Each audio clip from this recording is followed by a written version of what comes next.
पाछू देवता मान। अब विष्णु देख के शिव जी खड़े हो गए, आओ आओ महाराज, कैसे आगमन होते का बतान महाराज। विष्णु जी कहा थे लइका मन की इच्छा है, कथे का ददक बिहाव देखबो कहा थे कि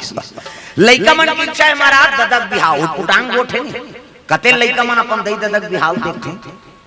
तुमन देखे हो कहा कथ सुकुर दुम हो जाते अपन दई ददक बिहाव कैसे देख बेगा। त शिव जी कहा थे विष्णु जी लइका मन की इच्छा है महाराज ददक बिहाव देखबो कहे त कौन दादा जी कते के दादा ते सबले बड़े देवता तब दुनिया के देवता बजान ढोलक ला फोड़ दी है हमसे कम तालत मिलाओ तब दुनिया के देवता देवा तो नेवता सबला सिखाते इहा मनौता दुनिया के देवता देवा तो नेवता सबला सिखाते इहा मनौता संत ज्ञानी करेगा गुहार तोला गाड़ा गाड़ा जोहार प्रभु गाड़ा गाड़ा जोहार तोला गाड़ा गाड़ा जोहार प्रभु तोला गाड़ा गाड़ा जोहार तोला गाड़ा गाड़ा जोहार प्रभु गाड़ा गाड़ा जोहार तोला गाड़ा गाड़ा जोहार प्रभु तोला गाड़ा गाड़ा जोहार ला ला ला ला ला ला ला ला ला ला ला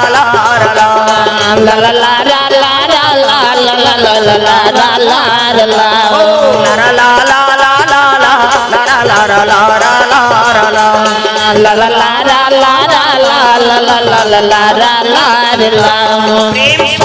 भगवान की शिव जी कहते तुमन कैसे गोठिया तो जी हम अभी आंखें उघारा तो नमर कर फूटी कौड़ी नहीं भैया हम कहाँ पर बिहाव करबो देवता मन कहे लगे हे भगवान ये शादी नहीं करी तो नारी नहीं आए नारी नहीं आए तो लड़का नहीं आए और लड़का नहीं आए तो मरे नहीं तब कैसे करा कहे लगे काम करो हम अंधार चोर करबो कहीं कहा तब तो जम्मो देवता कहते महाराज हम अंधार चोर करबो ददते सोझे दूल्हा बनबे नहीं बता खर्चल हम उठाबो तोर बार बिहाव स्वार्थ लागी करे सब प्रीति और सुर नर मुनि सब के यह रीति कैसे वो शिव जी शादी खर्चल उठाता फोकट उठाते को मन स्वार्थ है हमर हमर मरैया हमर ही दादा एकर खर्चल उठाओ कहीं प्रेम से बोल दुर्गा मैया की जय ते सोचे दूल्हा बनबे नहीं महाराज दार चौला मन करबो शिव जी कथे खर्चल तुम न उठाओ मोर बांधे बर मोला का है जी त कच्ची मेके जन मोर बांध के किंजरत रहूं ओकर बर लड़की चाहिए कन्या चाहिए तब विष्णु जी कथे महाराज सती मरत पर मांगा और जन्म जन्म शिव पद अनुरागा सती माता यज्ञ कुल में जलद जलद वरदान मांगे है कि अगले जन्म में मोला शिव जी और मिले कही के महाराज अब मैं वरदान दे वही सती माता मैना गर्भ से जन्म ले मैं मतलब अहंकार ना मतलब नहीं जेकर जीवन में नाम मात्र अहंकार नहीं है ओकरे नाम मैना और हिमांचल कौन लगत है जे धर्म से दिगे नहीं धर्म अड़े रहते तेकरे नाम हिमांचल ओकरे घर में सती माता जन्म ले पार्वती के नाम से और जब ले होश संभाले है तोरे पूजा करत है महाराज प्रेम से बोल दुर्गा मैया की जय पूजा पाठ के समान धरे है माता मर्यादा से मुंह ढाके है देवी मन ऐसे मुंह ला ढाक थे एकरे से आप मन देवी कथे देवी हमारा नहीं कहा देवा में बा कहे छोकरा मन ला कथे माता मन ला कथे देवी गलिम जा था मुंह ढाक पानी जा था मुंह ढाक भात साग कोरसा था मुंह ढाक तीजा जा था मुंह ढाक ये तात्काल कहां पावे नावा ने वनी नाते ते ढाके रहते गड़ा बिजली खम हम छपा जाए अब तक नावा ने वनी आठे दिन होई तहन बहुत टक रहा आठे दिन होई तहन अतका का कनी टंगात भाई 15 दिन होई तहन अतका एक जन लोग लइका होई तहन जा कोई मतलब नहीं बने दादा जियत मरत ले तो अपना हिला मर्यादा नाम नारी महाभारत में द्रौपदी शैलेंद्री कह दी शैलेंद्री दसों इंद्री जीत के राखे तेका नाम शैलेंद्री मूड कान ढाके है तेका नाम शैलेंद्री मर्यादा में तेका नाम शैलेंद्री आजकल कहां शैलेंद्री गांव गांव लेद्री लेद्री तुम्हारा नहीं कहा था हो नी आ है तेला कहा हो अतकी आदमी तोरे का गिरोध में आऊं है कई जन आइच नहीं अच्छा नहीं आ कुड़ेरा वाला आते हैं मैं नहीं जाऊं बन्नी खातो तो हम सुतो रे हां वो सुतेज पर जन्म धरे दुख है अरे को कनी ताजा कथा में ये माता मन के मर्यादा पार्वती मुंह ढाके है और पूजा पाठ के समान धरे थारी मैसने पूजा करे जातो थारी धर के जातो नहीं ऐसे अभी आपको मना है पूजा करेला अच्छा नहीं रामायण शुरू हो गई कतक जोरदार भगवान ने हाथ ला बना मंदिर दे वाला जही तहु मन इसने धर के जाते चंदन मंदिर में जा जोरदार भगवान हाथ ला रेंगे तो ऐसे ऐसे करबे जे रेंगे ऐसे ऐसे करते एला बनाई से हाथ दिन कब्जा कपाटे दे लब लमुदही बट लो घर जे ऑटोमेटिक ईच में नींद दे दादा अब ईच नींद मुंडाते त नींद पर कैसे दुने को जन से बटेर के सुख हो इससे नहीं ताज काड़ी लगा दे ले दो कहा कैसे नींद पारबे 10 साल नींद नहीं पारे भौरा मात्रा ये तन भगवान अनमोल बना है पार्वती पूजा करे शिव जी जाते तागा ए नाम वाले बाबा ए नाम वाले बाबा ए नाम वाले बाबा ये नाग वाले बाबा ए नाग वाले बाबा ये नाग वाले बाबा डम डम डम डम डमरू बजावे डम डम डम डम डमरू बजावे डमरू बजा के सबला नचावे डमरू बजा के सबला नचावे जटा में गंगा के धारा इनाम वाले बाबा जय हो ये नाग वाले बाबा ये नाग वाले बाबा ओ इनाम वाले बाबा इनाम वाले बाबा ये नाग वाले बाबा ये नाग वाले बाबा बेले के पतिया चढ़ावो हमन भोला ला जाके मनावोगा बेले के पतिया चढ़ावो बेले के पतिया चढ़ावो कई जन आई नहीं कई जन भजबे नहीं करे कई जन के चलते ये नहीं चले ये चल एला छुटे बेत कैसे बन यहुल ला यहुल बजा तब कथा आनंद है तब बेले के पतिया चढ़ावो हमन भोला ला जाके मनावोगा बेले के पतिया बेले के पतिया चढ़ावो हमन भोला ला जाके मनावोगा बेले के पतिया चढ़ावो डम डम डम डम डमरू बजावे डम डम डम डम डमरू बजावे डमरू बजा के सबला नचावे डमरू बजा के सबला नचावे जटा में गंगा के धारा का इनाम वाले बाबा जय हो ये नाग वाले बाबा ये नाग वाले बाबा ओ इनाम वाले बाबा इनाम वाले बाबा ये नाग वाले बाबा ये नाग वाले बाबा कई जनवा ना ढेढेरा बजा कई कहीं दारी कई ऐसे कहीं यही नांग है ये ताली लत बने बजाओ दादा तो अपन हाथ ला नांग बना दा रही नांग वाले बाबा ऐसे नहीं करत रहे नहीं हमें देख दा रहे हो वहां पर रूप तीर में है उमन चावरा तीर में उमन उसने करा था एला नांग नहीं बनाना है दादा ताली बने बजाना प्रेम से बोल दुर्गा मैया की जय सुंदर शिव जी पूजा करल पहुंचे लगे बड़े जान घंटा बंधा है ठना ना ना ना शिव जी विराजमान घंटा में शिव जी विराजमान है जल अभिषेक दूध दही बेल पान धोआ धोआ चौर मस्तक में चंदन लगाती अब 88,000 वर्ष ले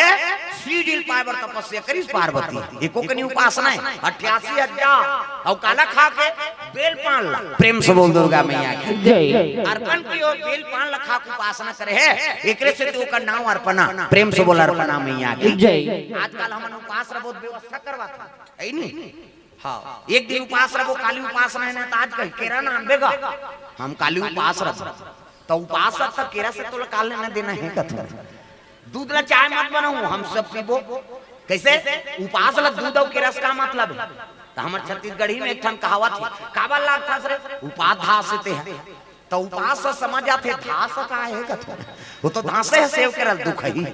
हम तो जीवन भर रह गए वो सेव केरल खा के वो तो भोजन ज्यादा प्रोटीन मिलत जा प्रेम से बोल दुर्गा मैया की जय तल्लांघल उपास नहीं कहा उप मतलब समीप और हृदय में भगवान के वास हो गए ओकरे नाम उपास अभी सब भोजन पा के आए हैं चाय पी के नाश्ता करके आए हैं और एक कथा सुना था ना तो उप मतलब समीप और हृदय में भगवान के वास हो गए वही उपास करते ये जतका भी बैठे तेल उपास के पुण्य मिल ही भले हम थारी भर भात खा के आए हैं लेकिन भगवान के समीप में है कैसे होकर है नहीं हृदय में हमारा निवास है उपास के पुण्य मिल ही तब तो कथा महत्व है प्रेम से बोल दुर्गा मैया की जय लांघन उपास नहीं का आजकल तो लीडिंग लाड़ंग करत है ते मन तपनी तपत उपास रहे अब मैं हर साल नवरात्रि रहता हो और दशहरा के दिन बाटल चा कहा दुख है परिवार परेशान कर कैसे होगे बहनी कहते मोर बेटी उपास रही से माता झलक नहीं देखी कहते वो माता देखी मोर से ती मर जा कहा थे वो देवी जेल भोजन के जरूरत है ते लीडिंग लाड़ंग करते मारत है अपनी तबात उपास कौन रहे के जे मोटा उठे बैठे नहीं सका था कहीं थेम के बैठा कहीं थेम के उठा 9 दिन ले जान खाए को कनी वजन कम हो जाए त जेल ज्यादा भोजन के जरूरत है नहीं लीडिंग लाड़ंग धजा पता का सही से तपनी तपत कैसे दुर्गा दई कहत का मोर से ती लांघर रबे कही और जगत के माता है और कर हमर लांघर रबे तो कर आत्मा शांति रही। प्रेम से बोल दुर्गा मैया की जय। सबके गोद में बालक है और कोनो लड़का बिना खाए सूत जाते ना तो महतारी भोजन नहीं पाए ले यहाँ खा ले कहीं नहीं। अब मैं नहीं खाऊं बहनी हमार लड़का सूत गया और दे दार भात ला हम उठी तक खवाबो है नहीं। आधा रात के वो माता हा भोजन राखे रही और खवाते तब वो आत्मा जुड़ाते वो ममता मई माता है और कई जन दई मन भैंस में आखोते सूत के का सुतान दे दो कहल लान हमन बोझ बोन के वो मन भैंस में आख हां निष्प्री माता जे काकरो पर प्रेम नहीं हो भैंस उसे पररू जमने और ढील दे भैंस अच्छा चारा मिली नहीं 3 दिन नहीं आए पररू मरे सरे दिखे जाए। प्रेम से बोल दुर्गा मैया की जय। तब ममता में माता बनना है दादा तब माँ तोर ममता जगमा बे महान वो हो कैसे करूं मैं दाई तोर बखान वो माँ तोर ममता जगमा है महान वो कैसे करो मैं माता तोरे बखान वो कैसे करूं मैं दाई तोर बखान वो कैसे करो मैं दाई तोरे बखान वो। प्रेम से बोल दुर्गा मैया की सुंदर जय। पार्वती में ये उपासना करा 88,000 वर्ष ले तो सतयुग में आदमी की उम्र कत का 1 लाख बरस। प्रेम से बोल दुर्गा मैया की जय। सतयुग में 1 लाख साल जी आदमी को कनी उम्र तत मनु और शत्रुपा मांस के गलत में तपस्या कर दी हाड़ा का लगत देखो कनी भगवान कथे ज्यादा नहीं ज्ञान दिया कैसे वो तो मांस के गलत में तपस्या करते यार तो त्रेता लग तो 1 लाख में सुन कम कर दी 10,000 बरस। राम के राज में आदमी की उम्र है 10,000 बरस हो वहू अल्लाह वाला आगे रावण है निजियान ज्यादा अल्लाह कथे आदमी तो द्वापर लग गए कृष्ण आगे नहीं तो कृष्ण के समय में 10,000 उम्र रही तिलेक सुन कम कर दी 1,000 बरस। सतयुग में 1 लाख त्रेता लग गए सुन कम कर दे 10,000 द्वापर लग गए 10,000 में एक सुन कम कर दे 1,000 बरस। कृष्ण समय में आदमी की उम्र 1,000 बरस वही महाभारत हो गए दादा। भगवान कृष्ण कथे ज्यादा निधियान कैसे वो तो मर्डर करा थे भैया भाई भाई मारा थे कौरव पांडव मन भैया नहीं हाँ और भाई मर्डर करा थे लहू नंदिया बहा थे अपने बहू बेटी रानी करा थे ज्यादा निधियान